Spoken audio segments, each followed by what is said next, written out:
It's supercalifragilistic, even though the sound of it is something quite atrocious. If you say it loud enough, you'll always sound precocious. Supercalifragilistic. Hi everyone. Today on Book vs. Movie, I'm looking into the wide world of Mary Poppins, and boy what a world it is. If you think you know Mary Poppins from the Disney movie, you're in for a surprise, because the true Mary Poppins is 1,000 times grander and more splendid than the one in the movie.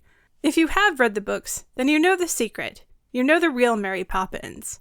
I'm going to talk about the book, and then I'll show how the Disney movie took the book, drained out all meaning and substance, and gave us the beautiful but superficial version that we all know as Mary Poppins. So let's get straight to it. Mary Poppins was written by P.L. Travers and illustrated by Mary Shepard, and was published in 1934. The book begins with a description of number 17 Cherry Tree Lane, where the houses run down one side, and the park runs down the other, and the cherry trees go dancing right down the middle. Number 17 is the home of the Banks family. Mr. Banks, Mrs. Banks, their children Jane and Michael, and the two young twins John and Barbara. They have a cook, Mrs. Brill, a maid, Ellen, and a lazy handyman named Robertson I. The book begins with their current nanny quitting and walking out. The mother spends the day writing letters to newspapers for a new nanny, but that evening the children see a figure pushed by the wind towards their front door. The children go to see who it is, and find a woman with coal black hair and blue eyes, who is shown up to be their new nanny. This woman, Mary Poppins, is brought upstairs by the mother to meet the children, and Jane and Michael see her follow up the stairs by sliding up the banister. This is their first jolt that this is someone very different. Mary Poppins meets the children and accepts the position, and begins unpacking her carpet bag. When Jane looks inside, it's completely empty, but Mary Poppins proceeds to remove her clothes, a chair, and her camping bed. She gives the children a dose of medicine, and for each child it is a different flavor. The children ask if she will stay forever, but Mary Poppins says she'll only stay until the wind changes. Then the book proceeds. There's no plot to the book as a whole. The Mary Poppins books are set up as a series of short adventures, roughly 8 adventures per book. The first episode is actually Mary's day off. She goes to meet up with Bert, who sells matches and makes chalk art on the sidewalk. He tells her he can't take her out to tea since his cap only has 2pence in it, and Mary tells him it's all right. He shows her the pictures he did that day, and looking at one he did of the countryside, he has an idea. He says they should go into the picture, and just like that, they do. Bert is wearing a fine new suit, and Mary has a silk shawl and shoes with diamond buckles. They walk along a path and find tea set out for them in a garden, and a waiter there to serve. After tea, they go on a merry-go-round, and ride their horses off into the countryside, coming back at the end of the day. The waiter shows them the exit, which is a door made of white chalk lines, and they exit back to the street. The next chapter has Mary Poppins and the children invited to tea at her Uncle Wig's. They arrive to find Mary's uncle floating near the ceiling of his room. He apologizes to Mary, explaining that he didn't have time to write and warn her, but that his birthday had fallen on a Friday that year, and as a result he was full of laughing gas. Any funny thought makes him lighter than air. He floats around laughing. The children, Jane and Michael, catch it too, and start laughing, rising up to meet Mr. Wig. He's a bit sad he can't reach his tea, which is laid out below, and appeals to Mary. She rises up to meet them, no laughing required, and brings the table and the tea up to them. The landlady shows up with extra hot water, and Mary brings her up long enough to set the pot down, and then deposits her back on the floor, much to the landlady's distress. When they're done, Mary Poppins announces that it is time to go home, and that thought is sad enough that they all float back down to the ground. On the bus on the way home, Jane and Michael ask Mary about her uncle bouncing around, and she insists that nothing happened, that her uncle is a serious and hard-working man. Jane and Michael are left wondering if it all really happened. We're now no more than 30 pages into the book, but this is pretty much all that the Disney movie used. There are a few other references and scattered sentences that were used in the movie, but the rest of the Disney movie was a Disney creation. Very little of the back half of the film bears any relation to the books. But the book has more. It has a lot more. So on we'll go. The next chapter is about their neighbor's dog, Andrew. The Banks' neighbor, Mrs. Lark, is very rich and fancy, and she has a spoiled little dog named Andrew. Andrew does not much like being a spoiled little pedigreed dog. He really just wants to be a normal dog, and makes friends with a mutt who comes around to the gate. One day, Jane and Michael see him running through the park alone, but he stops to bark at Mary Poppins, and she replies with directions to a house. The children ask her what he said, but figure he was clearly asking for directions.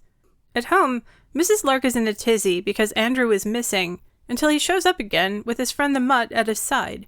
He stands just outside the gate, and with Mary translating, he tells Mrs. Lark that he won't come home until she accepts the Mutt too, and says his name is Willoughby.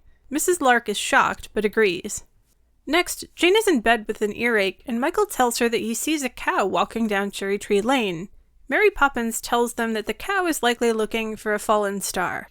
She tells the story of a red cow who got a fallen star caught in its horns, and began dancing and couldn't stop. She couldn't eat or sleep, but was filled with happiness. The red cow went to the king to ask how she could stop dancing, and the king recommended jumping over the moon. She did this, and the star slips off her horns while she's in the sky, and she lands back in her paddock, where she no longer has to dance. She has a good meal and settles back down, but finds herself unhappy and progressively more and more discontented with her normal life. She goes to Mary Poppins' mother, who tells her she needs to find another fallen star. And that was why the cow was walking down Cherry Tree Lane. She was looking for another fallen star to take up the dance again. Next is Bad Tuesday, where Michael wakes up on the wrong side of the bed and is a bad child all day, making trouble. He knocks hot water cans out of the maid's hands, kicks the cook, and spills ink on his father's desk. Out in the park, they find a magic compass that will take you anywhere you ask. Mary Poppins takes them north, south, east, and west, meeting people briefly in each spot. When they're back in the nursery, Michael is still being a pest, pinching the twins and pulling Jane's hair. Finally, before bed, he decides to steal the compass, and says, "North, south, east, west," only to find himself with warriors from each of the 4 corners of the earth bearing down on him with swords and knives. He shouts for Mary Poppins to save him, and finds himself back in bed in the nursery. His bad mood has melted away, and Mary Poppins is there with a glass of milk. He asks what happened, and she says that it was her compass, and that you shouldn't touch things that aren't yours. The next chapter, The Bird Woman, did make it into the movie as a song. Jane and Michael are invited to have tea with their father in the city, and on the way to meet him, they stop at St. Paul's Cathedral to buy a bag of crumbs from the Bird Woman. Mary Poppins is preoccupied with examining her reflection in the shop windows. She has a new hat, and keeps checking to see that she still looks good. The children give crumbs to the birds, and Jane tells him the story of how the birds come down to roost with the Bird Woman at the end of the day, with her like the big mother hen roosting above them all. After this is the chapter with Mrs. Cory. Mary Poppins is out with the children doing the shopping, and the children are quite bored. Michael is complaining, and Mary says he can skip the last stop if he wants to go buy gingerbread. He shuts up, and they go to a small dusty shop. A glass case contains gingerbread covered with small gilt stars, which glow softly in the shop. They're met by Mrs. Cory and her 2 giant daughters. Mrs. Cory is tiny and ancient, and she tells the children that she was just a young woman when the earth was being formed. She sells them the gingerbread and asks what they'll do with the stars. Jane says that they always save the gilded paper stars in boxes in their room. That night when they're in bed, the children spy Mary Poppins gathering up their stars, and she quietly takes them outside where she meets up with Mrs. Cory and her daughters, who are carrying a ladder and a bucket of glue. The children watch the group walk to the end of the lane and go up a hill, where they lean their ladder against the sky, and proceed to glue their stars up in the night sky. When they're all done, they take the ladder down, shake hands, and go back home. Jane, after much thought, asks Michael, "Are the stars gold paper, or is the gold paper stars?" The next chapter is about John and Barbara, the 2 young twins who didn't make it into the movie. They're Jane and Michael's infant brother and sister. The 2 of them are in their beds in the nursery with Mary Poppins when the sun shines its rays on their heads and softly talks to them, and they are talking to the sun. "How soft, how sweet you are! I love you," says Barbara, holding out her hands to its shining warmth. A starling visits the windowsill and starts talking to John and Barbara and Mary Poppins. John complains to the starling that adults don't understand them, and that they also don't understand the language the wind speaks. Mary Poppins explains that Jane and Michael did once understand the language of the wind and the birds, the sunlight and the stars, but that they forgot when they grew older. The starling says that everyone forgets when they grow older, except for Mary Poppins, of course. When they're told that they too will one day forget the language of the birds, John and Barbara begin crying, and John proclaims that he won't forget. The starling laughs at them and flies off. Later, the twins get their first teeth and celebrate their first birthday. The starling comes back to the nursery and finds that they can no longer understand him. Saddened but not surprised, he says his farewells to Mary Poppins and leaves again. The next chapter, Full Moon, Mary Poppins is in a rush all day. That night, Jane and Michael are in bed when a voice tells them to get up and follow it outside. Putting on whatever coats and hats they can find in a hurry, they follow the voice, where it leads them under the light of the full moon to the zoo. Inside, they find the animals outside the cages and the humans inside. The animals are celebrating someone's birthday, but they won't say whose. The children are led to the snake house, inside which they find Mary Poppins sitting on a log in the center, surrounded by snakes out of their exhibits. A huge hooded cobra comes out and greets Mary Poppins, and wishes her a happy birthday, the first she had had in a while, which fell on the full moon. The cobra greets Mary as his cousin, and it is explained to Jane and Michael that the cobra is the oldest and wisest of the animals, the lord of the jungle. He gifts the snake skin to Mary Poppins. Then the animals gather and form the grand chain in the green at the center of the zoo.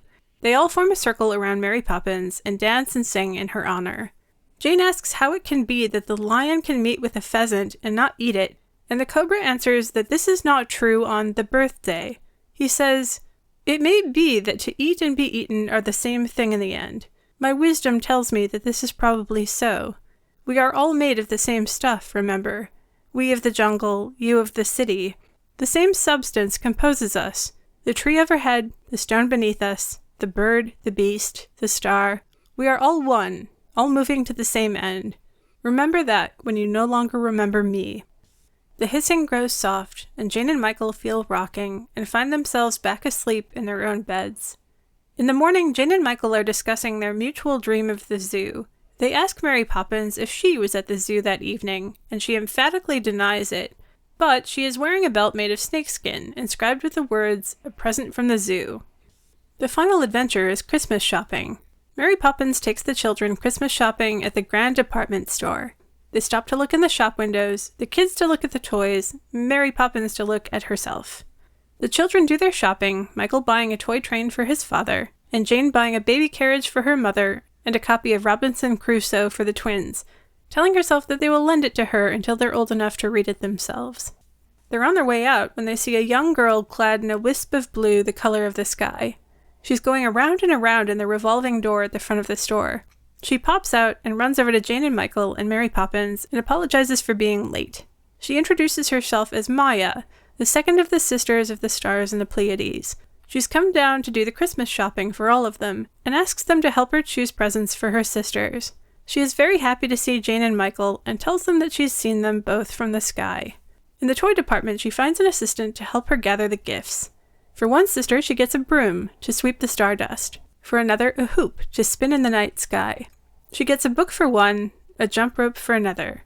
Michael suggests a top for one, and Jane suggests a rubber duck for the baby of the 7 stars, Merope. At the question of payment, the assistant assures Maya there's no charge, and she bundles her gifts securely for the long trip back. On the way out, Jane suddenly exclaims to Mary Poppins that Maya has nothing for herself, and she starts looking through her own bundle for something.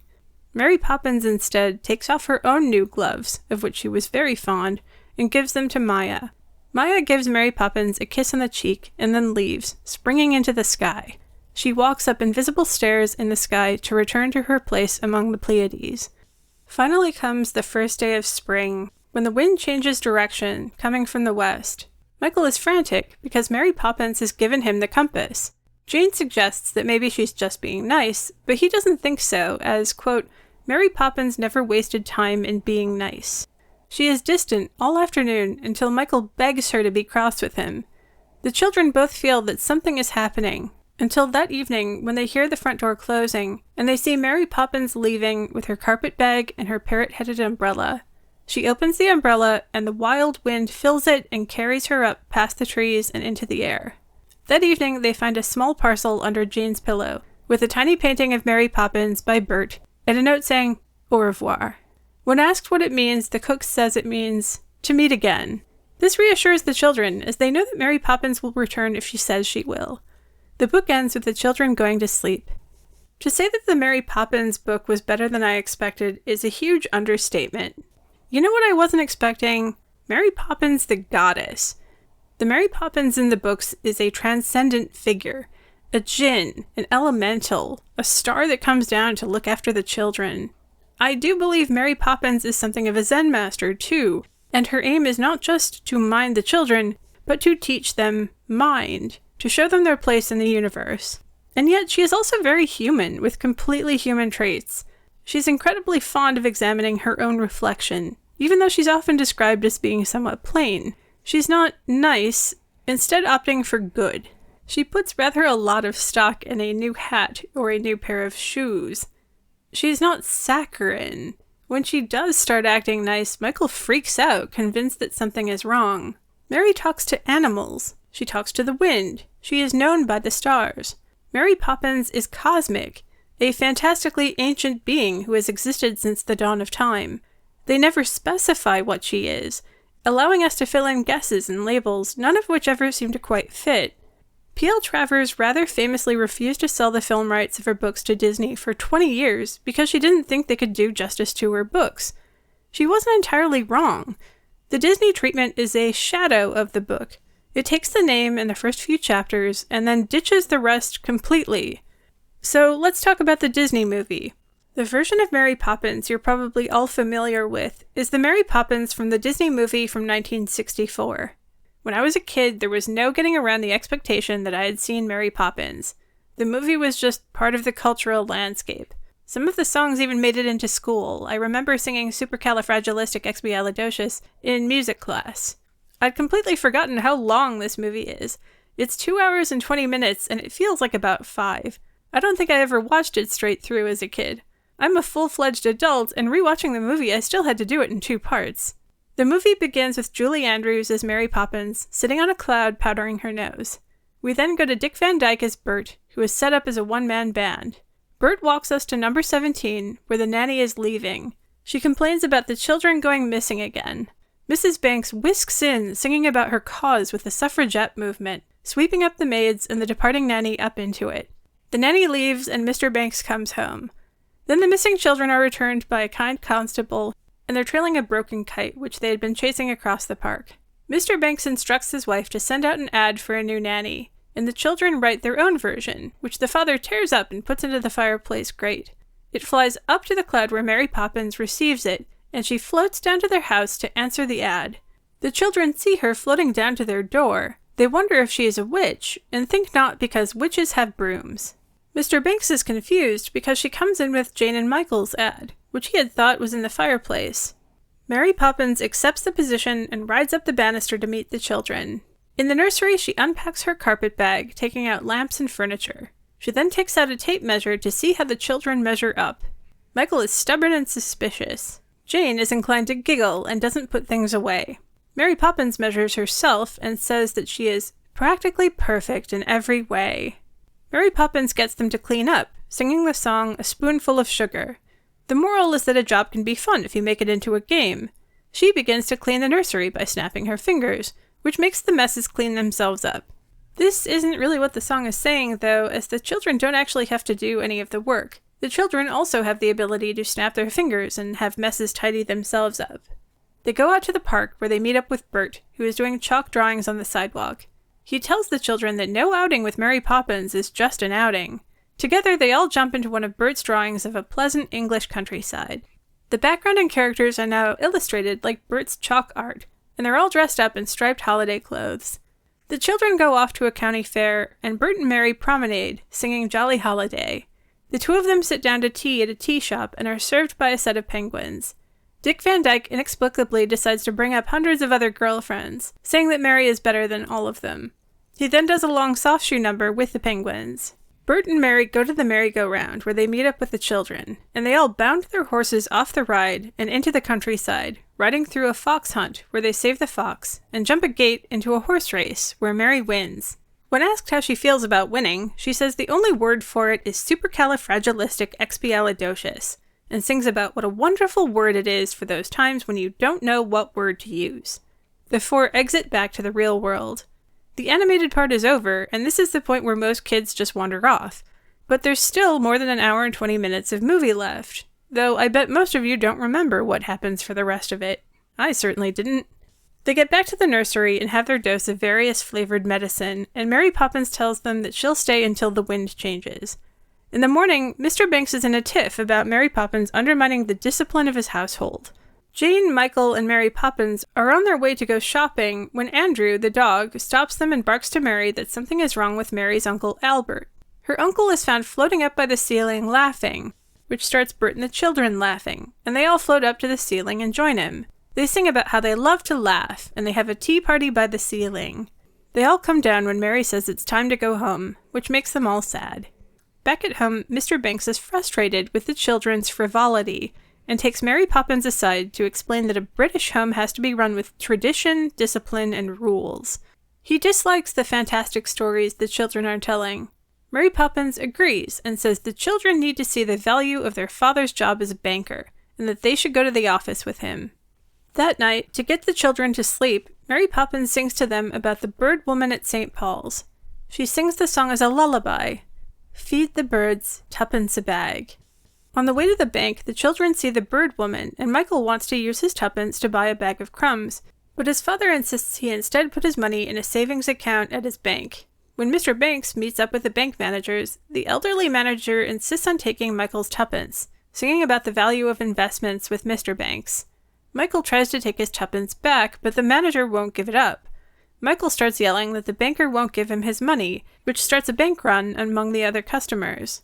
Amidst the chaos, Michael and Jane run off and get lost in London. They run into Bert, who's dressed as a chimney sweep, and he takes them home. When they tell him they're worried that their father will be angry with them, he says their father probably needs some help too, as he doesn't have anyone to help him out like they do. Then Bert starts singing Chim Chimmery about being a chimney sweep. At the Bankses, he is asked to clean out the chimney. Mary Poppins gets home, and they all promptly get pulled up the chimney and onto the roof. They proceed to walk across the roofs of London and meet the other chimney sweeps. The chimney sweeps dance on the roof, eventually joined by Mary Poppins herself. Then they go back down the chimney at the Banks' house, where the father has just come home. Mr. Banks is then summoned back to the bank to be fired for his part in causing a bank run. Something about this breaks Mr. Banks of his strictness, and he spends the night fixing Michael's kite. He goes out with Jane and Michael in the morning to fly the kite as the wind is picked up. Mr. Banks runs into the other bank managers in the park, who explain that their eldermost member had died from a joke that Mr. Banks had told when he was there that evening, and offer Mr. Banks the now vacated position. On her way out, the parrot on her umbrella tells Mary Poppins that the children now think more of their father than they do of her, and she says that this is as it should be. Seeing the father finally relaxed with his children, Mary Poppins leaves on the west wind, flying across the sky with her umbrella. Now, there are two ways you can judge this movie. The first simply as a movie, judging it only as a film, and the second is as an adaptation. Judging it only as a movie, it's a gorgeous piece of filmmaking. Every scene is beautiful, the colors pop, and everything looks amazing. The songs are some of the best of any of the Disney movies. I dare you not to start humming them after watching the movie. All the actors are great, including the children who played Jane and Michael. The film got 13 Academy Award nominations and won 5, including Score and Best Actress for Julie Andrews. The special effects are spectacular. The scene of the toys putting themselves away is a marvel, and the animatronic Robin looks great. The sodium vapor process they developed for the movie won them the Academy Award for special effects. I think I'm even more impressed by it now than I was as a kid, because I understand what it took to make this look so good. The dance number for the chimney sweeps is absolutely gorgeous, one of the most beautiful dance scenes from any movie musical. It's set against the deep blue skyline. Every single dancer is amazing, including Dick Van Dyke. So that's the good. The bad? To be honest, I never liked Julie Andrews' Mary Poppins. I know, I felt guilty about this since I was a kid, but I couldn't stand the way she just declared up front that she was practically perfect in every way, and I was just supposed to go along with it. This seemed so insanely stuck up. No human is actually like that. I couldn't understand why any kid would like her. I don't know, something about her just rubbed me the wrong way. Similarly, I didn't like Dick Van Dyke's Bert. I was aware as a kid that I was supposed to find his antics funny, but to me he was just annoying. His terrible accent seemed like an insult to children who were supposed to accept it as charming. And the weird plot where Michael causes a bank run that then gets Mr. Banks fired, only for Mr. Banks to have a mental breakdown and fix a kite made no sense. I had no way to follow it as a kid, so I think I just forgot the entire thing. And it's 2.5 hours long. That's not a kid's movie, that's an epic. Then we take a long step back and take the movie as an adaptation, and it becomes a bit of a mess. Beautiful as the movie may be, and good though the songs are, this isn't Mary Poppins. Sure, they use the name and the fact that she was a magical nanny, but that's where the similarity ends. I honestly wonder why Disney was so keen on obtaining the rights to the books, since they didn't seem to want to keep the story. The movie was based on the first 3 chapters of a 10-chapter book. The visit to the bank was a single line where Jane and Michael went to town to meet their father for tea, and they stopped to feed the birds. The chimney sweeps were from the 3rd book, where it was mentioned briefly that shaking hands with a chimney sweep was good luck. The measuring tape was also from the 3rd book, and it said Mary Poppins was, quote, practically perfect, full stop. But the rest of the plot about the father and the bank was added just for the movie. They thought that the movie needed a story arc, so they chose the father to be the redeemed character, the one who learns to relax and enjoy his family. This bears no relation to the father in the book, who is always nice to his kids and is pretty relaxed in general. And he's always at a loss whenever Mary Poppins leaves, as she tends to make things better in their house as a whole. P.L. Travers didn't want to sell the film rights to Disney because she thought Disney wouldn't do justice to her material. She's made out to look like a curmudgeon for this, like in the movie Saving Mr. Banks, which purports to show P.L. Travers learning to accept Disney and relax enough to let him use the material. The truth is that she had a pretty good idea of what the Disney studio could do, and she knew her books, and she thought the two were simply incompatible. However, by the 60s, sales of her books were falling and she needed the money. Her deal with Disney included initial script approval and 5% of gross profits. So even if they butchered her source material, it made her a rich woman. And it expanded her reader base by millions. Quite frankly, if it hadn't been for the Disney movie, I probably wouldn't have read the books. I thought about this when I was doing my research. Does it matter if the movie fudges the details if it gets people like me to read the books? Her compromise to sell bought immortality for Mary Poppins, which I believe was the thing that P.L. Travers wanted most. This is not to say that she liked the movie. While she had initial script approval, she had no other creative control, so the rest was all in the hands of Disney. In a BBC interview, she was asked what she thought of the movie, and she paused and said, "I think it's very colorful. I hadn't imagined such a pretty Mary Poppins. It's very glamorous. It belongs to a class of society that my family, the Bankses, does not aspire to." I enjoy P.L. Travers' backhanded compliments for the movie. She's really drowning it with faint praise here. In a letter to her friend Brian Sibley, she wrote, "It's as though they took a sausage, threw away the contents, but kept the skin, and filled it with their own ideas, very different from the original substance." In the same letter, she referred to the Julie Andrews Mary Poppins as a, quote, soubrette, which is a somewhat slutty maid, and also as a can-can girl. It's almost shocking watching the movie directly after reading the books. This woman singing and smiling and lifting her skirts and dancing isn't Mary Poppins. It's like her poor cousin who went off to be a dancer and ended up in questionable places. I started calling her Mary Boppins to myself to separate her from the plain, quiet, strict Mary Poppins in the book. So for book versus movie, I'm going with the book. The movie was very, very good, but it's a shallow reflection next to the source material. Julie Andrews' Can-Can Girl is about as far from Mary Poppins as you could actually get. Her smiling, conceited showgirl can go right on back to the music hall she danced out of. Side notes. Since the original movie wasn't specific enough about Mary Poppins being a dance hall girl, they made it completely explicit in the sequel from 2018. The film, Mary Poppins Returns, literally has Mary Poppins as a dancing girl in a music hall. And because the film was directed by Rob Marshall, Mary Poppins is sporting the haircut and sexual innuendo of Catherine Zeta-Jones from the movie Chicago. It is truly jarring to see Mary Poppins doing a hip thrust on a stage in front of her charges. Otherwise, the movie is an almost scene-for-scene rehash of the original Mary Poppins movie, but with book details from the second Mary Poppins book sprinkled in where the details from the first book had been sprinkled before. To make the story work, we have jumped ahead to the 1930s with Michael and Jane grown up, and Michael a widower with 3 children, John, Annabelle, and Georgie, named more or less for Jane and Michael's younger siblings from the books. Mary Poppins has returned to help the flailing Michael, who is in danger of losing his home. After that, it really is just a variation of scenes from the first movie. In place of cleaning the nursery, the kids take a bath and go down to the ocean.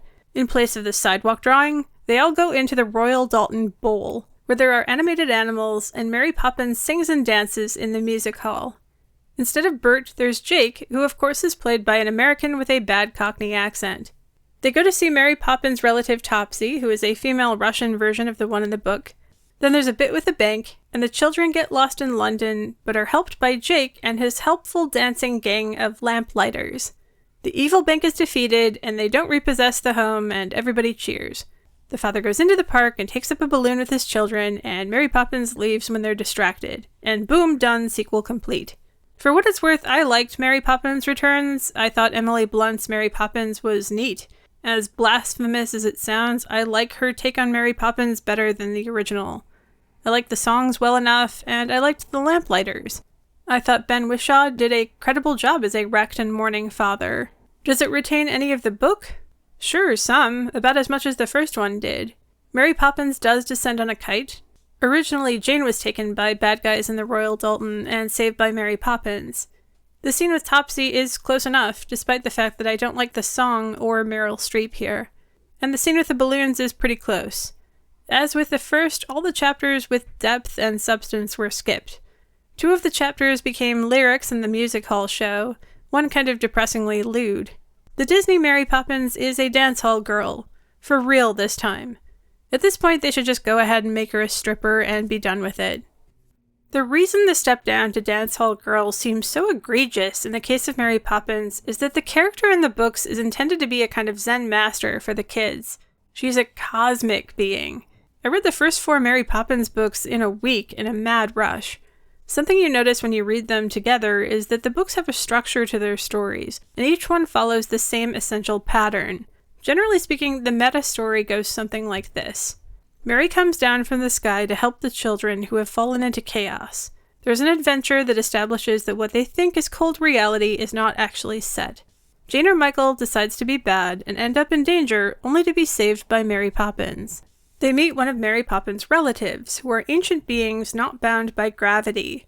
There's a storybook story that has a character who is not happy with their current lot in life and tries to find a worldly fix, only to find it doesn't help. There's a description of knowledge that the children have forgotten, whether it's how to talk to animals, the sun, or where they came from. Mary Poppins and the children meet friends of Mary's who are also ancient beings, and there is something cosmic, where the children meet the sun or a star. Once they've experienced the cosmic, Mary Poppins quietly leaves again. This structure isn't exactly spelled out, but once you see it a couple of times, you get a sense of the underlying idea. I think P.L. Travers designed the books to be a very nice, very easy gateway to enlightenment. Quite literally in the case of her Uncle Wig, who had been very clearly enlightened. Travers was a well-read and well-practiced mystic who had a Zen master she studied with. She had studied the Upanishads, the ancient texts that back Hinduism and other religions. Her books are like thought exercises. The lessons aren't hidden, they're right there in front of you, and that's kind of the magic of the books. The first step of any mystic teaching is to stop thinking so much. It's the biggest barrier to enlightenment, our own loud and incessant thoughts. After that, the lessons are actually pretty simple, but most people never get there because they're too busy tripping over themselves. Travers realized that children don't really have that problem, that you can give them the same Zen lessons straight up, without all the preamble about needing to stop thinking. Children are experiential, so if you show Jane that a gilt paper star is a star, she just sits and thinks about the paradox. Zen koan achieved. Children are all kind of little heathens. If you tell them the pink clouds in the sky are cotton candy, they're fine with the idea. Only as adults do you fill in a fact dump of all the things you know about clouds in reality. A cloud is water vapor, and it's just reflecting the sunset. You've bored yourself in the explanation, where the kid is just happily looking at pink fluff balls. Travers realized she could write books that harbor really big ideas in fun little packages. I mean, there's no reason mystical teachings have to be serious and boring, they just usually are. Mary Poppins as Guide to the Cosmos is a perfect teacher.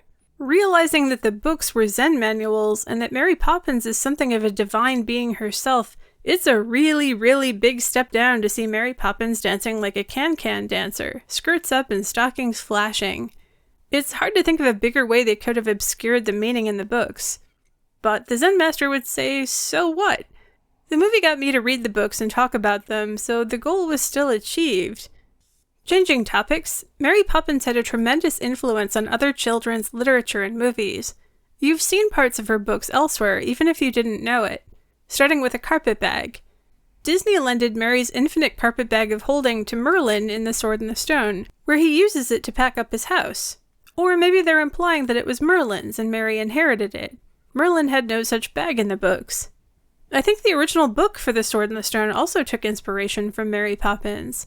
Arthur is taken to meet Athena in the book and learns the language of trees and of stone, and he watches the planets form and change. T.H. White had Arthur turn into animals, thus learning their languages in order to learn from them. White was more of a naturalist than Travers, but I think he got the idea from Mary Poppins and adopted it for his own story. C.S. Lewis had the children reach Narnia through a painting in Voyage of the Dawn Treader. Jumping into a picture to reach a magical land seems like a tribute to Mary Poppins.